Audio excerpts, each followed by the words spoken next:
10 seconds was long. Okay, thank you. So just for the sake of recording, we're just doing an informal talk about COVID-19 vaccine. This slide over here in front of you just tells you the number of cases for flu in 2018 and 2019. What do you notice compared to COVID, which is the last column? Far more flu. And what do you notice on the third row? More people dying. 5 million, but 180,000 and climbing is what we're up against. This is a nasty bug, this COVID-19. Now, this is the spreadsheet which tells you the chances of you dying from COVID-19 by age group. So if you're 80 plus years old, the chances of you dying will be about 15%. If you're 70 to 79 years old, your chances of you dying is 8%. And 6 to 69 years old is about 3.6%, and then the rest are there. So if you're in your 30s, in your 20s, 0.2%. Okay? But that doesn't tell us what happens to you after, in about 10 to 50% people will get fatigue. And then they rock up into my clinic with chronic fatigue syndrome 6 months down the line. So it's still a nasty bug because the people who have it and don't go to ICU, they might have some problems with smell and taste. They can't taste food.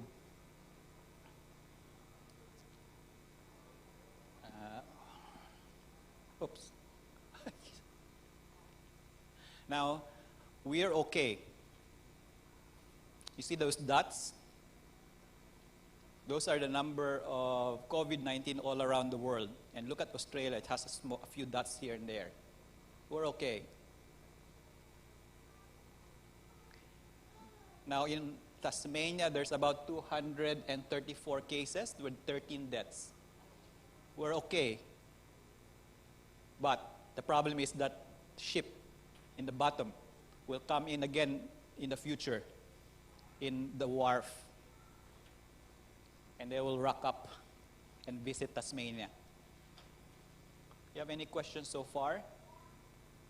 Yes, sir. I've heard rumors about long-term effects of having COVID down the track, health problems. I'm wondering, is that true? And also, if you are a younger person who has a good immune system, like, do you need to take the vaccine, or is the vaccine only for people who are at risk? Like, would it be okay for someone, say, my age, to just weather COVID if it came around, or are there long-term side effects that I should be trying to avoid? So as I hinted before, the chances of you dying as a young person is less. But we have the cases of what we call long haulers. I've done chronic fatigue syndrome clinic now for the last 5 to 6 years here in Tasmania. And so we know that from the data from the SARS and MERS-CoV in 2003, are you familiar with that? There are about 10% who develop chronic fatigue syndrome, meaning these are lawyers and PhD students who were up to their prime and gone this way, chronic fatigue. Any minimal exertion will get them down the dump. So we are picking them up initially from Italy last year because there was a large cohort of patients, and there were about 50% on the census which have fatigue, young ones, down the line. So you're not going to die, but your life might be different. Does that answer your question? So yes, there is one. We already can predict this because we already knew what happened more than 10 years ago. And we, in the chronic fatigue syndrome realm we are working, we knew that this was going to happen. So when we started reading about stuff like people who have brain fog and fatigue and can't swim anymore, can't cycle anymore, they're 20 years old, they're 30 years old, we knew what it was. We said, okay, we know this is an old thing. Anything else? So this is the good news. So you see that slope down, the number of deaths since the vaccine came into being, the slope's going down. That's the good news. So we need to just keep on going about doing it so that we can suppress, we can have a herd immunity so that the variants that are coming our way will be isolated. Questions so far? No? You just mentioned herd immunity. I realise that's quite a few people have got it and you've got less chance of getting it. I'm not sure what my question is, but does that make it a lot safer? So for example, in a nursing home or priority 1A, phase 1A, if there are 10 nursing home residents and if you have 90% of them immunized, then the chances of you passing on from one person to another is less. So that's what we're aiming for.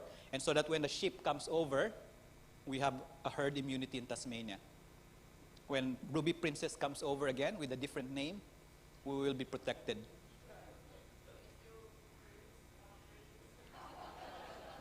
Nothing this year, I think, but next year we'll probably have them coming back in. How does the vaccine actually work? Good question. It's good that you ask because it's coming up on the slide. So this is the nasty bug. It's not the actual picture, but again, you see it from your side. That's the bad virus over there. And you see that circle, the white circle? As you can see here, sorry, I cannot do this. That's the spike protein. That's the one that latches onto your human cell. So you have the picture here, which has that key, the spike protein. That's the one that attaches to your cell, allowing the COVID-19 to go in. So what do we need to do? We need to block that key. So in this case, you have that antibody. But you can only get that antibody if you have the vaccine prior to you seeing the COVID virus. Clear so far? Yeah.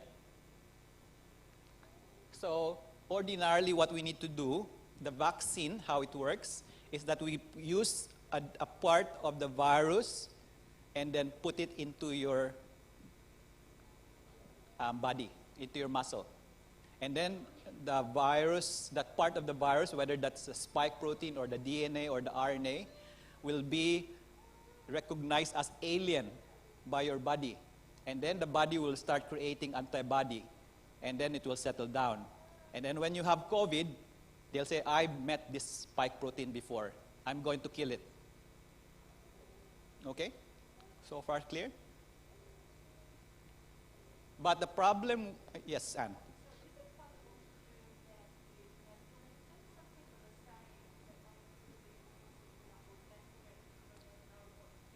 So the story with alternative medicine and it basically increases your host response, but you don't have that specific blockers.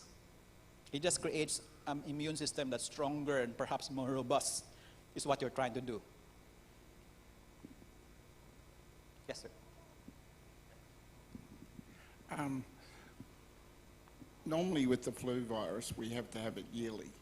Do we have to have yearly shots with this, or is it a once-off, or what? It remains to be seen.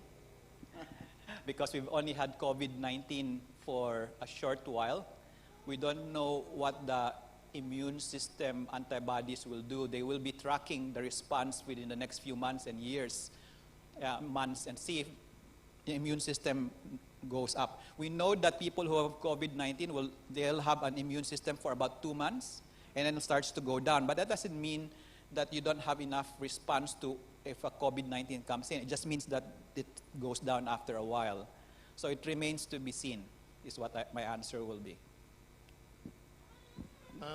Just a query. I watched a lecture by an immunologist who's a researcher in the area, and she indicated that the vaccine doesn't stop you either getting it or spreading it.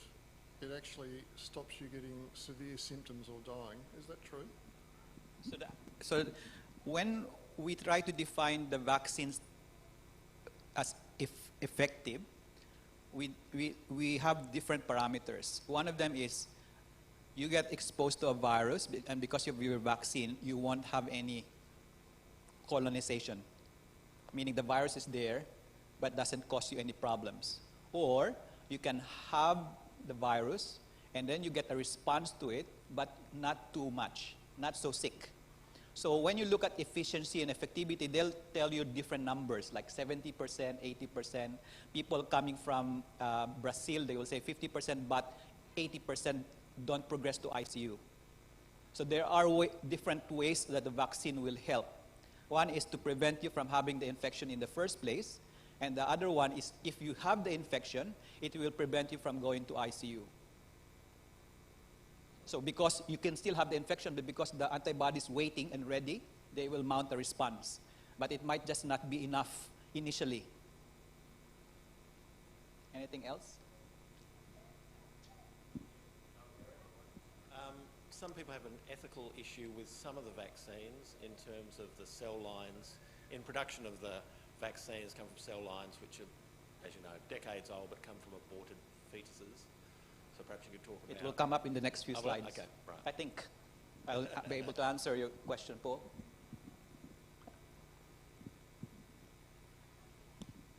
Gary, a lot of your slides have got the DNA photo there, the DNA pic.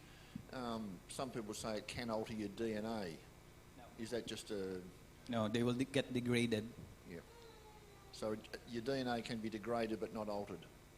The foreign DNA, we'll come to that in a bit. Okay, all right. We'll incorporate. So what we're talking about is that when you have that messenger RNA or the gene of the virus, when it gets injected to you, I'll probably come up in the next few slides, but when it gets injected to you, it will incorporate into your DNA. And then your body will start producing the spike protein. Okay? And then the foreign RNA will die a natural death. It will be degraded because it's just a messenger. So that's what it does. The messenger RNA is very unstable. It will disappear. That's the beauty of it. Now, so what is... Oh, sorry, Jen. Different. So I think the next few slides again will tell us those different kinds of vectors, we call them, or packages.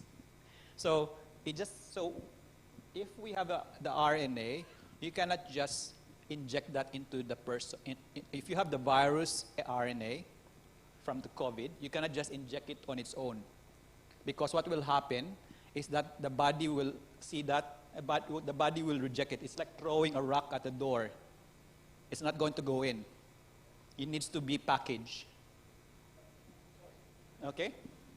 It needs to be wrapped up in a cell line and a package. Those RNA and the spike protein can be packaged so that it will be absorbed by your body. And your body will now mount an antibody response.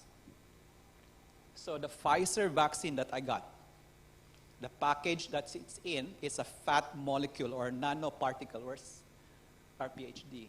Anyway. So it's encased in a fat cell which is similar to our cell membrane. So when it bumps into our cell membrane, it will allow entry into your cell. Okay? The AstraZeneca vaccine, it's the RNA or the gene of the virus is in a package called from an adenovirus from a chimpanzee.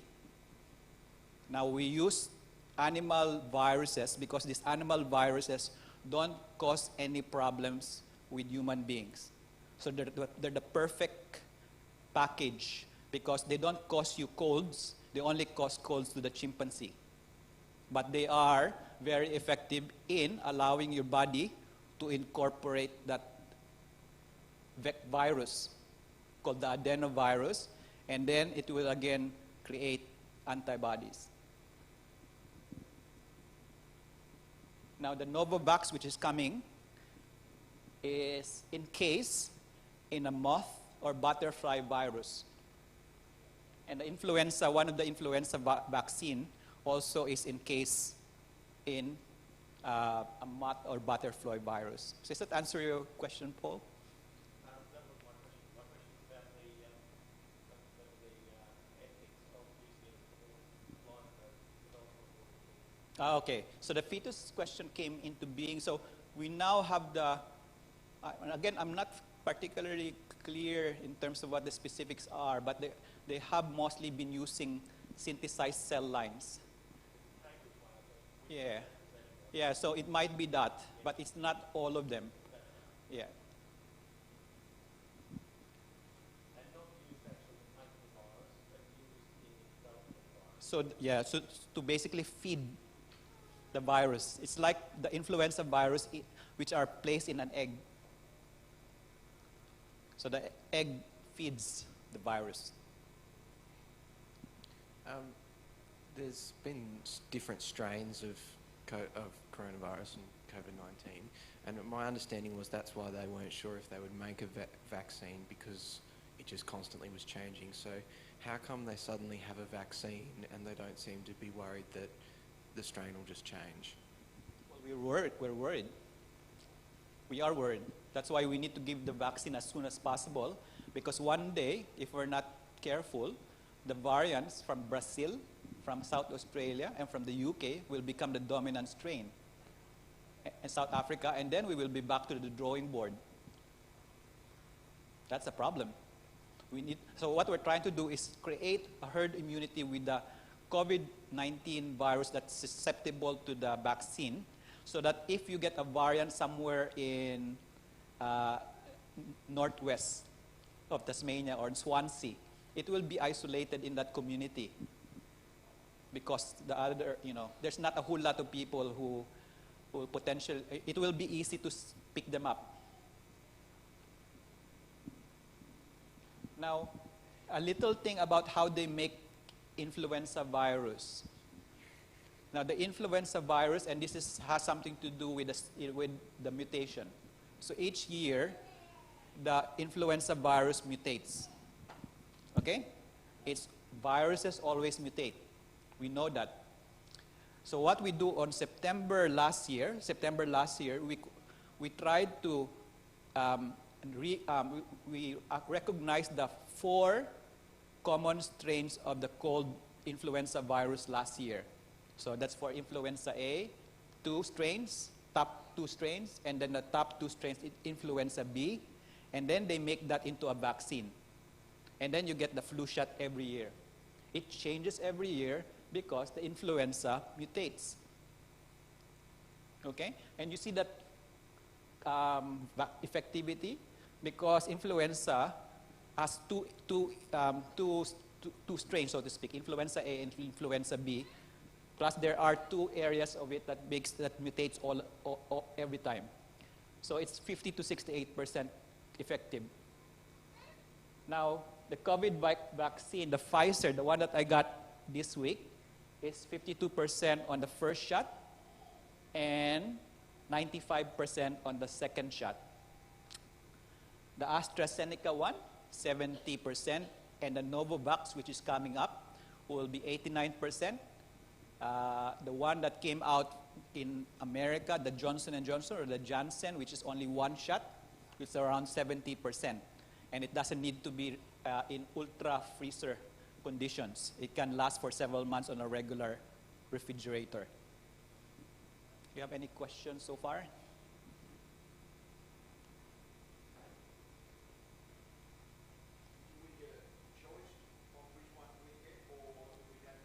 I don't think so. I don't think so.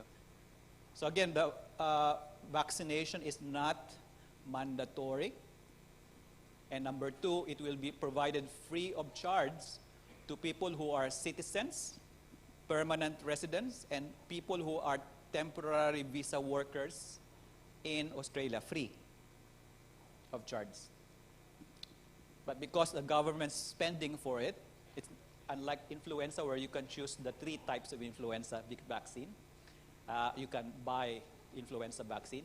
But because this is given out for free and rolling out in this slide, in the sequence, then you might not necessarily have options. It might change. So we're now in what we call phase 1A. So there's two programs. One is the federal government program, which deals with the aged care residents and aged care staff. And that's the one that's happening right now in Launceston and Northwest Regional. That's separate from the state government, which is healthcare workers, that's me, quarantine workers, and border protection workers. We're now, and AstraZeneca is coming up soon. So the Pfizer is the one that's being used right now by us. Now, in March or April, towards the end of March, they will be for people who are aged more than 70, people who are young but with multiple medical problems and disability, and high-risk workers like meat factory workers or fire workers or police workers who will fall into the phase 1B. We don't know particularly how the government will roll it out, whether we need to register, because what's happening right now is that the Department of Health, for example, in my neck of the woods, they provided the name of their employees in the Royal Hobart Hospital, and then the Department of Health will run a random program where they'll churn out names every week. So it just turned out that my name came out this week, and they called me and said, "Are you ready for your vaccine?" Next week, some of my colleagues will get their vaccine. It depends on how the computer spews out your names. But you will need to have some kind of database, and how they'll provide a database for all persons who are 70 years old is a bit unclear. But that's what the phase 1B is. Questions so far? Yes. You have to be disabled. You can be somebody, for example, who is young with rheumatoid arthritis or on immunosuppressives or young, lupus or or what about chemotherapy. yeah? So everything. So what about young with multiple severe anaphylactic allergies? Yeah. It would not Yeah. constitute. It will be, you will get a vaccine with precautions, meaning you'll stay longer in the room with your EpiPen, but you're not necessarily going to be a different category. And we'll come to that in a slide in a bit as well. But that will be your answer. So it will be somebody, people, remember that death by age, you can also cut them into death by medical problems. And when you have you're overweight, you're diabetic, hypertensive, I forgot now the exact medical problems, but if you're somebody who sort of have those, they will fall into phase 1B. How that registration will ensue, I don't know. But that's coming up in March. Now, age phase 2A in May and June will be age more than 50. In phase 2B in June or July, age more than 16, because it's 16 because we don't have studies for less than 16. By the way, the Pfizer is for more than 18, and AstraZeneca is more than 16. And it says in their catch-up, if you say, I'm not going to have it, and then you change your mind in June or July that you want to have it, or you got missed, then this is the catch-up date for you. And, yes, John. Oh, we'll go to that in, is that the side effects? Is that your question? Is that the side effects? Well, yeah, I just want to know, is it risky? Yeah, so Yeah. I'll have a slide for that as well. Sorry. So phase 3, because there's an ongoing study right now for pregnant patients and for less than 16 years old, we are hoping that around towards the end of this year, we will have recommendations for less than 16 and for pregnant patients who are lactating moms or about to get pregnant, or it's really more the pregnant population. But that will come, I think, towards the end of the year when we'll have more data. So that's why we don't give it out to less than 16 years old for now. And then we don't recommend it for pregnant patients, but they can still have it, but we just don't have the study to back it up. Questions so far?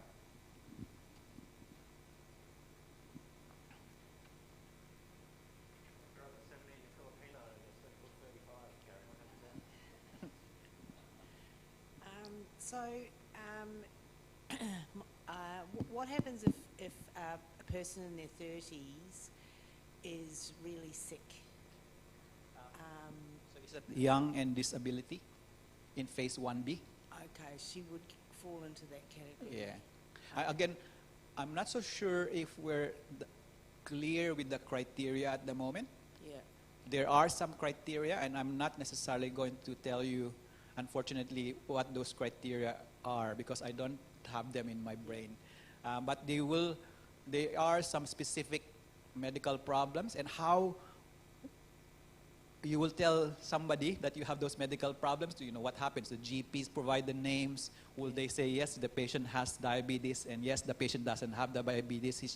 They're just trying to get into the list by saying yes on it on online thing. We don't know how that's going to happen. So we know that, for example, in America, people just go online. But how do you prove that you fall into that category? Yeah. I've got another question, and that is that what happens to people who work with children with severe disabilities? Is there provision for someone, for example, I work with kids with, who are really at risk. So is there a provision for us? I'm not so sure if the phase 1B has that. I know that for a fact that the aged care includes the staff, but you watched the news a few days ago where they're saying, why are we not getting vaccinated when all the residents are vaccinated up north, right? Yeah. Have you seen that? So, but in the rollout strategy, it's the residents and the staff. Yeah. So I would say that people who are working with disability patients might potentially fall in 1B, but I don't know that. Wait and see. I don't think the wording of that doesn't include staff as opposed to the other one, which was clear. It's residents and staff. So unfortunately, I can't answer to nothing definite. Yeah. Okay. Thanks.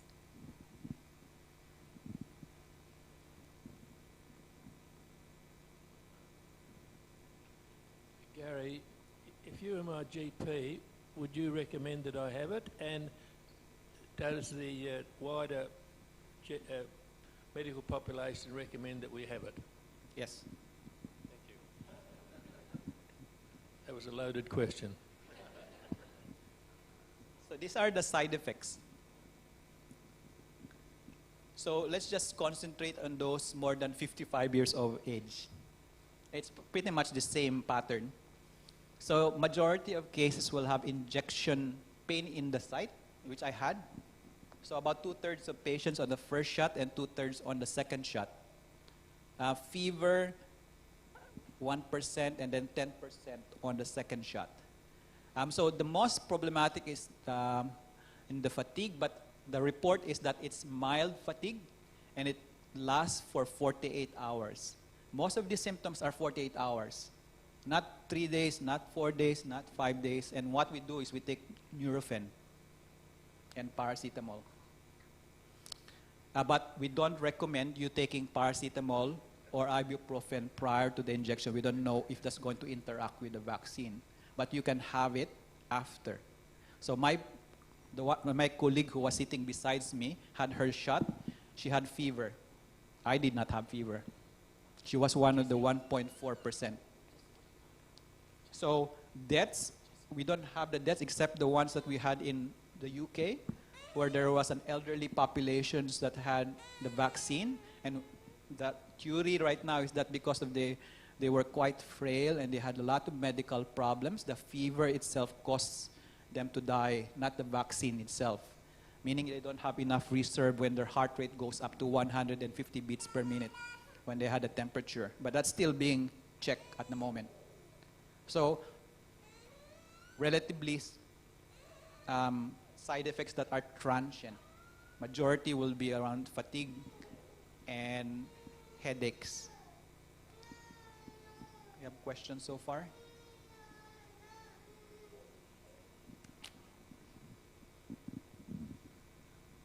Gary, are you concerned that they haven't done, well, they can't do long-term side effects? I mean, I've seen reports of 20 times the anaphylactic response to a normal flu vax.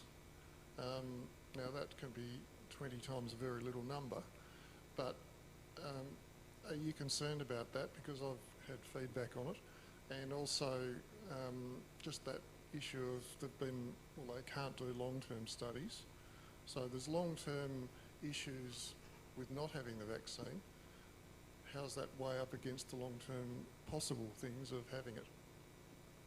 Obviously, the first question will be the immediate problem of anaphylaxis. So I don't have the number.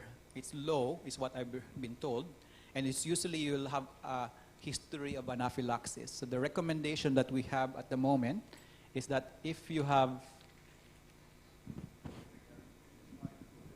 Okay, so anaphylaxis is when you get something, a food or an allergen or injection, and then in a few minutes or an hour or so, you'll have swollen airway. You'll have difficulty breathing. You'll swell up, and your blood pressure drops. And then you'll have to go to emergency. So you can even be placed on a ventilator machine. So that's anaphylaxis. So if you've had anaphylaxis, which is the second line, we vaccinate with precautions. And what that means is that you will need to be in an area where we can, respond to you. Okay, and on the checklist they gave me, they asked me those questions, and I said, and they also asked me if I have EpiPen, because that will be a sign that this particular individual will be at risk. Now the second part of the question, we can't answer because we don't have long-term data. At the end of the day, we're just 12 months, 18 months down the line. The vaccine is just started. We don't know. The track record with influenza, I'm not so sure again what the numbers are. But again, we can't give you the numbers in terms of what will be your sequelae. So the question basically is, can I just hold off on doing anything because they might sometimes something might happen to me? It really depends on how risky it is. So for us, for example, it's risky. So I just have to have it.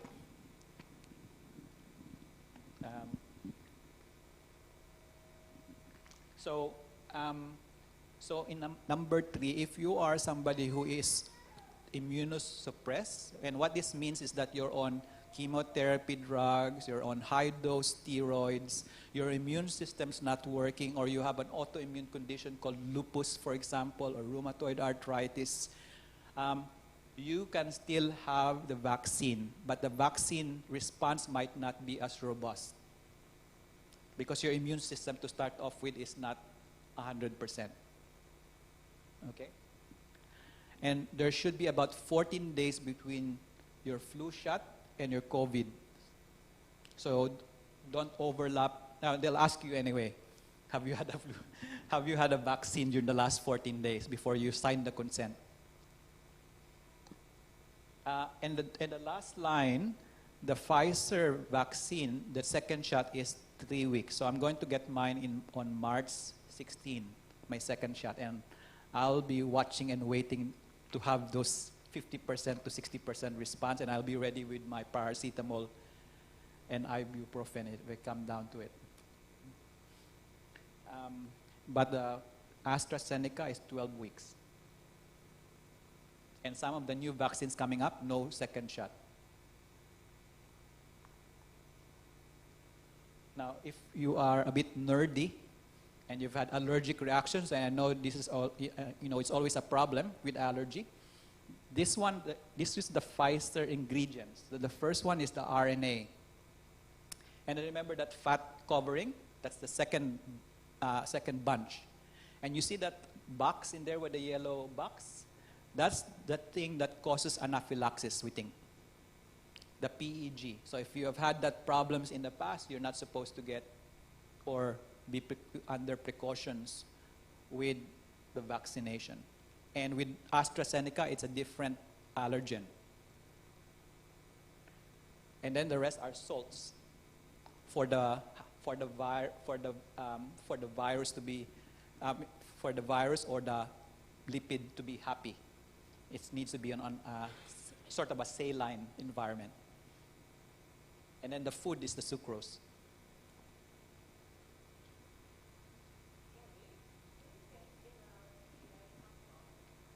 From the COVID-19 virus. Yeah. So so you see that RNA in the middle of the virus, the yellow one? That's the one that instructs the virus to make spike proteins. So what we do is we cut a snip of that RNA, we put that in fat emulsion, and then inject it to you. And then your body will say, oh, come in. And then that RNA will now go into your DNA. And then you start producing the spike protein, and it will show up on the cell wall, cell membrane, and then your body says, oh, I don't know that thing. I better start mounting an antibody response. Jen. Yes, Moderna. Are any other vaccines made the same way with the RNA? Yeah, Moderna, for example. Moderna vaccine. Or are you talking about previous vaccines? Or the COVID-19 vaccine? Previous vaccines. Yes. This technology is about 10 years in the commercial process. But if you go back, it's 20 years down research. Using the RNA and Yeah. the messenger. So we think that this is more efficient because when we just give, so the virus, for example, in the old days, what we do is we try to weaken the virus, take away some of its bad components, and then give you like the polio virus or even the influenza virus. We make it weak so that you don't get sick, but weak enough for you to get into your body, and then your body saying that this is alien to me. And then we started using only a part of the virus, like the spike protein. Take it out, take it there. That's the one that attaches. If we create an antibody to it, then it will not go in. And then they started doing the RNA because they think that, you see that efficiency rate? We think that the ones that only have the spike protein, for example, will be less response to it, and they get degraded a lot when they go into your cell, as opposed to an mRNA, which is quite efficient. Once it latches onto you, it will go into your DNA pretty quickly.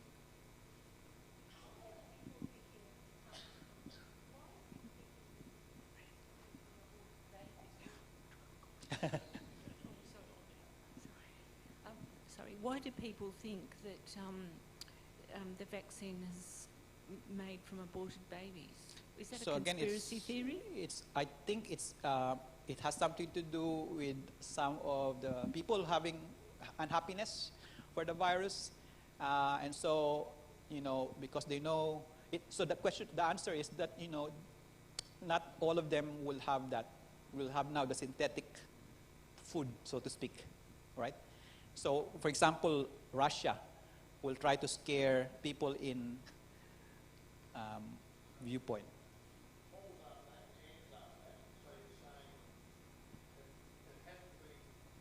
As far as, not in the AstraZeneca and the Pfizer, as far as I can gather. Because I read up on it because I knew it was going to come. So the question. Yeah, okay. Because I think your dad asked it. Did he? Okay. Yeah. When did he ask you? On Is Thursday. he your patient? Oh. So, okay, you're saying... So I had to read up on it. So not the AstraZeneca, that doesn't have the... Not the Pfizer, and I think the the Novavax, as from I read last night. Okay. Yeah, the question is AstraZeneca, and Right.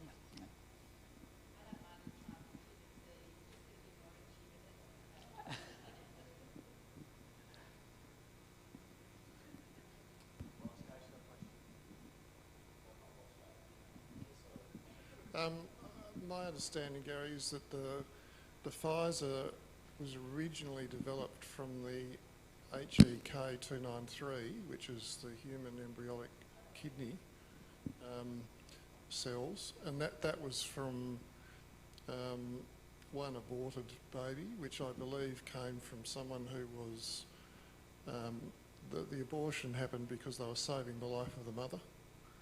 So, and that was in the 60s. So the cell line that was developed from was from an aborted baby, and so are the AstraZeneca ones. But so a lot of our research now uses that immortality cell line. yeah, and if we, that's the thing, you have to weigh up whether, Yeah, and so it's an individual thing, whether that's a moral issue for Yeah. you, or, you know, like, there's lots of things that I think we use in our current day and age that is tested on cell lines that were from that origin. So let me again explain what Rod's saying. So when we grow these viruses, they usually need to be in a media, a mixture, which allows them to grow. And you have what we call these immortal cells from a pregnant woman. I know her name before, but they gathered her cells, which were from a cancer cell, and they realized that her cells started to keep on growing. And so they started using her lineage, the HeLa lineage, I think is what the name is, to grow all sorts of cells through the last decades. So it's in, if you go into Menses, there's a chance that you're using that cell line all the way. So if you're really strict about it, you need to figure out all the medicines, the antibiotics, all the stuff that you've been getting through your body, really. And it's hard to backtrack a bit. It's the problem that will be problematic. But that's what Rod is talking about, that cell line.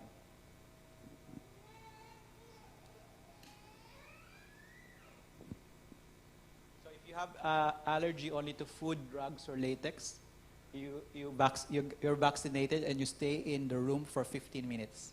So I have a sticker which says that I can leave at 11:33 in the morning because that's 15 minutes after my shot. So, and I'll give you some lollipop. Gary, why is the vaccine not mandatory? Because some people have ethical issues against it, and some people have problems with it, and some people think that it's not necessary, so it's not mandatory. But there will come a time that we'll have to bite the bullet, because sometimes the commercial flights international next year might, or the Carnival cruise might ask you to have a passport which says that you've had the vaccine, because they can do that because they're private entities, right? So my feeling is that at some point next year, Qantas, when I go back to the Philippines next year, finally, they might say, "Have you had the vaccine?" I don't know if that's going to happen, but that's what they're talking about, is that when we go into this mass transportation system, sometimes they'll ask you whether you've had it. So, Gary, I've got a question regarding herd immunity, which I reckon is about 70% or something for the population. It's understandable, Barry will have the thing because he's at great risk. Taylor is only young, he might take his chances, but that obviously affects herd immunity. So what's the recommendation? The government will be saying everybody get vaccinated. What about you? I think we're trying to reach 70%. Yeah. 90% is always what they say, but I doubt we're going to reach 90.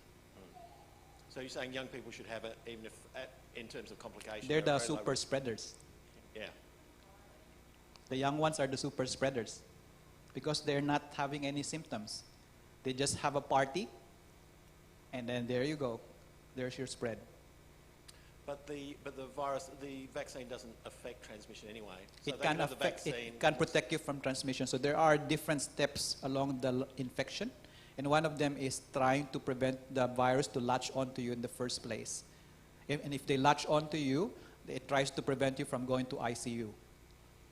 Yeah, but it doesn't. So in terms of once you've had the vaccine, are you saying that you're likely to have it less severely, so have less transmissibility Yeah, with so somebody else? less Is that the theory? viral count. Yeah, that's the theory. Less viral count anyway is the theory. Yeah. So the young ones will not necessarily get sick, but they will spread it, and plus the fact that you have these chronic symptoms which are debilitating. But again, it's 0.2%. What if you're taking regular medication? Like, will that affect whether you should or shouldn't get it, or its effects on you? So the regular medicines that might be problematic are the ones that you suppress your immune system.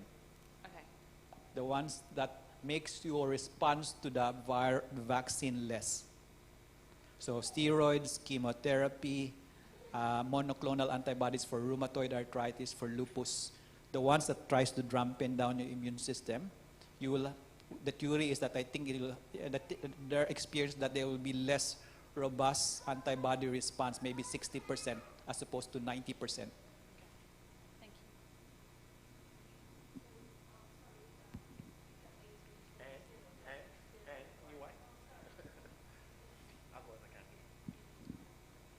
Sorry, Gary, I picked up my ears when you said steroids. I have steroids because I have Addison's disease, so when I have the flu vaccination, I tend to go into Addisonian crisis, so I have to double my steroids for 3 days before I have it. Is it likely to be similar with this one, or should I take other precautions? What should I do? Again, we'll have to ask the GP for your particular case, but in general terms, you want to have the lowest anyway prednisolone to give you the chances of mounting a response. And if you go to Addisonian crisis, you know what to do. Get it up to 20 milligrams or 30 milligrams. Because the Addisonian crisis will happen if you have a temperature spike, I think. So so when a body, so Addisonian is when your steroids in your body don't respond too much, and that's why you have to take some steroids. And so when you get sick with diarrhea, your body's under stress, and so you need to respond with steroids. But if you don't have that, then you won't have that response, and then your blood pressure will drop down. So I don't think there is a recommendation that before you get the vaccine, you need to go up on your steroids. And if you go up on your steroids, theoretically, you're lessening your chances of responding. So again, I will still say that with a caveat that I don't know precisely your exact condition. So that will be my general response to the question.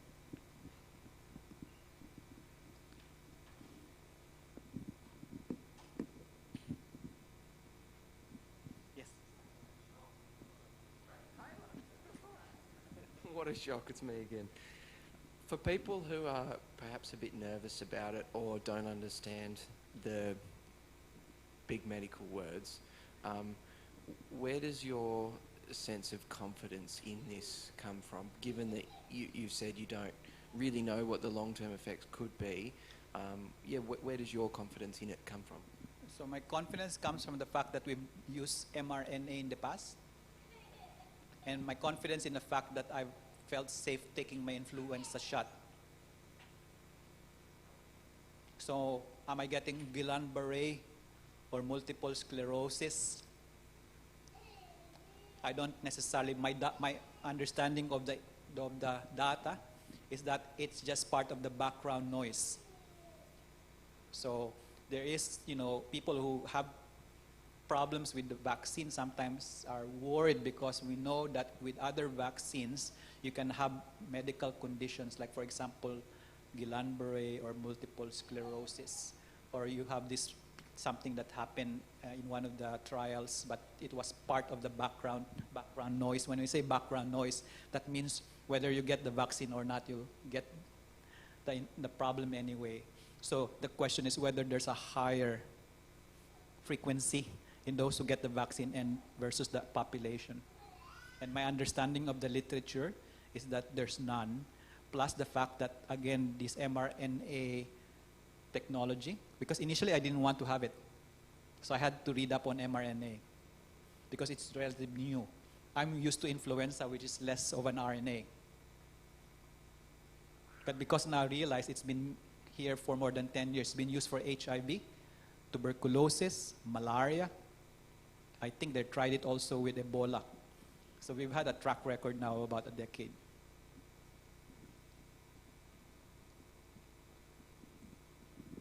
Anything else?